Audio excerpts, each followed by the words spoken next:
போர் பதற்றம் Iran, Israel, US இந்த போர் பதற்றத்துக்கு ஒரு முடிவுக்கு வர மாதிரி இருக்கக்கூடிய ஒரு சூழ்நிலையில் மார்க்கெட் கொஞ்சம் நல்லாவே பம்ப் ஆகிட்டுருக்கு. It's a very good sign.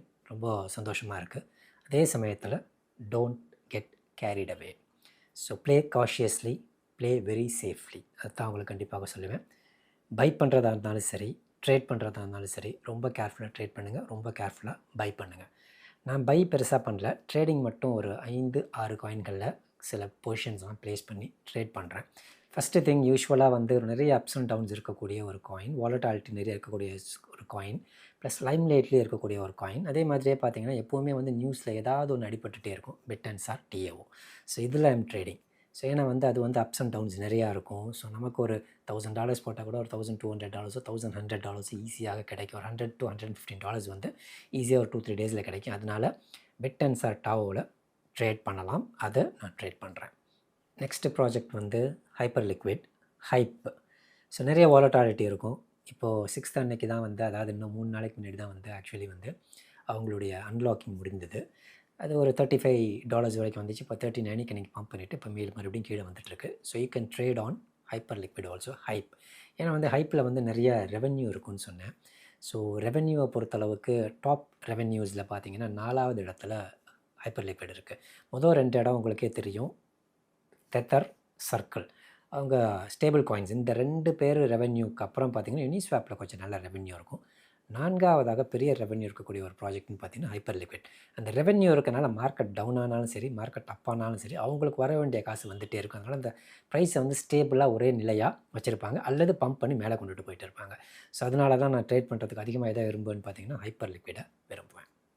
Next வந்து கேமிங் ப்ராஜெக்டை பொறுத்தளவுக்கு கன் வந்து நிறையா அப்ஸ் அண்ட் டவுன்ஸ் இருக்குது. ஏற்கனவே ஒரு 3 cents வரைக்கும் போச்சு, மறுபடியும் இப்போ 14, 15 வந்துட்டு இப்போ 16, 17 போய்கிட்டு இருக்குது. ஸோ இந்த பர்டிகுலர் ப்ராஜெக்ட்லேயும் யூ கேன் ட்ரேட்.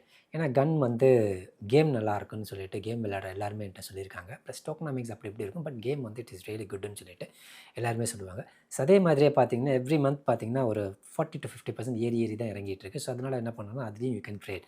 நான் அதிகமாக ட்ரேட் பண்ணுறது கேமிங் டோக்கனை பொறுத்தளவுக்கு கன் வந்து ஒரு முக்கியமான டோக்கனாக இருக்குது. ஸோ அதனால் அதுலேயும் நான் ட்ரேட் பண்ணுறேன். இதுக்கடுத்து 2 காயின் இருக்குது.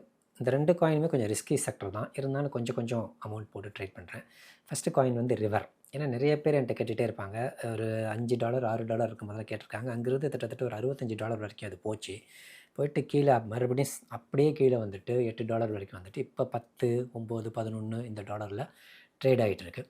ஸோ அகெயின் என்ன பண்ணலான்னு பார்த்தீங்கன்னா இது ஒரு $20 வரைக்கும் போகிறதுக்கு சான்ஸ் வந்து. இன்னொன்று முக்கியமானது, இந்த ரிவர் உள்ள டோக்கனாமிக்ஸ் போய் பார்த்தீங்கன்னா ஒரு 5 வேலெட்டில் வந்து நிறைய டோக்கன்ஸ் இருக்கும். நிறையா பல்க் ஆஃப் டோக்கன்ஸ் வந்து எங்கே இருக்குன்னு பார்த்தீங்கன்னா ஒரு 5 வேலெட்டில் மட்டும் இருக்கும். ஸோ அதனால் எந்த நேரம் வேணாலும் அவங்க டம்ப் பண்ணுவாங்க, அதேமாதிரி பம்ப் பண்ணுவாங்க. ஸோ அதனால் வந்து இட் இஸ் வெரி ரிஸ்கியர். ஆனால் வந்து ரிஸ்க் எடுக்கணும்னு நினச்சிங்கன்னு சொன்னால் ரிவர் காயினில் நீங்கள் என்ன பண்ணலாம்னா ட்ரேட் எடுத்து ரிஸ்க் எடுக்கலாம். But you got to be very very very extra cautious when you trade with river. Next project வந்து ரிஸ்கி செக்டரில் ட்ரேட் பண்ணுறது வந்து எனி1. இது அத்தோர் அப்படின்ற பேரில் இருந்தது, ATORன்னு. இப்போ எனி1ன்னு பேர் மாறி இருக்குது. ரொம்ப நாள் ஆச்சு மாறி. ஆக்சுவலி நிறைய குளறுபடிகள் முன்னாடி நடந்தது. ஏன்னா வேலிடேட்டர்ஸ் வந்து அந்த அத்தோர்ன்ற ப்ராஜெக்டை வந்து கேப்சர் பண்ண நினச்சாங்க. அதுக்கப்புறம் அதை விட்டு அவங்க எல்லாத்தையும் வெளியில் அனுப்பிட்டு ஸ்க்ராட்ச்லேருந்து ஃபஸ்ட்லேருந்து அவங்க மறுபடியும் என்ன பண்ணாங்கன்னா ரீபில்ட் பண்ணாங்க அந்த ப்ராஜெக்டே மொத்தமாகவே. ஸோ ஓரளவுக்கு மேலே பம்ப் பண்ணிவிட்டு இப்போ கீழே ரொம்ப கீழே தான் இருக்குது. 8 சென்ட் 9 சென்ட் ரேஞ்சில் தான் இருக்குது. இது வந்து ஆக்சுவலி வந்து $2-3 வரைக்கும் இருந்தது. இப்போ 8-9 சென்ட்டில் இருக்குது. டோக்கனாமிக்ஸில் பார்த்தீங்கன்னா ஆல்மோஸ்ட் 90% வெளியில் இருக்கும். ஸோ இது வந்து ஒரு ப்ரைவசி பேஸ்டு காயின் தான் அது எனி1ன்றது. ஸோ அதனால் அது பம்ப் பண்ணுறதுக்கு ரொம்ப சான்சஸ் இருக்குது. ஆனால் ரிஸ்கி செக்டரில் தான் அதை வச்சுருப்பேன். ஏன்னா இதோடைய ஒர்க்கஹாலிக்ஸ் பார்த்திங்கன்னா ரொம்ப நல்லாயிருக்கும். அதனால் வந்து இந்த ப்ராஜெக்ட்டும் ட்ரேட் பண்ணலான்னு சொல்லிட்டு இதுலேயும் கொஞ்சம் ட்ரேட் பண்ணிக்கிறேன். ரொம்ப நாளாக கீழே இருக்குது. அதனால் வந்து மேலே போகிறதுக்கான சான்சஸ் அதிகமாக இருந்ததுனால அந்த பர்டிகுலர் ப்ராஜெக்ட் ட்ரேட் பண்ண. ஆனால் ரிஸ்கியில் தான் அதை வச்சுருக்கேன். இன்கேஸ் வந்துச்சுன்னு சொன்னால் ஒரு 50-60% வரைக்கும் பம்ப் ஆகலாம். அந்த டைமில் ஒரு 50-60% என்ன பண்ணலாம்னா ப்ராஃபிட் எடுக்கலான்றதுக்காக எனி1. இந்த 5 காயின்களில் மட்டும்தான் நான் ட்ரேட் பண்ணிகிட்ருக்கேன். அதில் அதிகமாக ட்ரேட் பண்ணுறது வந்து டிஓலையும் ஹைப்பர் லிக்விட்லேயும். கன்னு, ரிவர், எனி1ல் கொஞ்சம் போட்டு ட்ரேட் பண்ணிகிட்ருக்கேன். இதை தவிர வேறு எதுலேயும் நான் ட்ரேட் பண்ணுறதில்ல. ட்ரேட் பண்ணலான்னு நான் ஃபிக்ஸ் பண்ணி வச்சுருக்கேன். வேறு காயின்ஸ் என்னென்ன என் மைண்டில் இருக்குதுன்னு பார்த்தீங்கன்னா விர்ச்சுவல்ஸ் இருக்குது, நியர் ப்ரோட்டோக்கால் இருக்குது, இன்ஜெக்டிவ் இருக்குது, மாவியா இருக்குது. இந்த 4ம் பண்ணலாம்னு ஒரு idea. But I'm not sure எப்படி ப்ரைஸஸ் இருக்குன்றதை பார்க்கணும். அடுத்து வந்து அவங்க அப்டேட்ஸை கொஞ்சம் கவனிக்கணும். என்னென்ன அடுத்த ஃபியூச்சரில் செய்ய போகிறாங்கன்றதை பார்த்துட்டு அதுலேயும் ட்ரேட் பண்ணலான்னு இருக்கேன். மற்றபடி வந்து நான் ட்ரேட் பண்ணுறது அந்த 5 காயின் மட்டும்தான் நான் ட்ரேட் பண்ணிகிட்ருக்கேன்.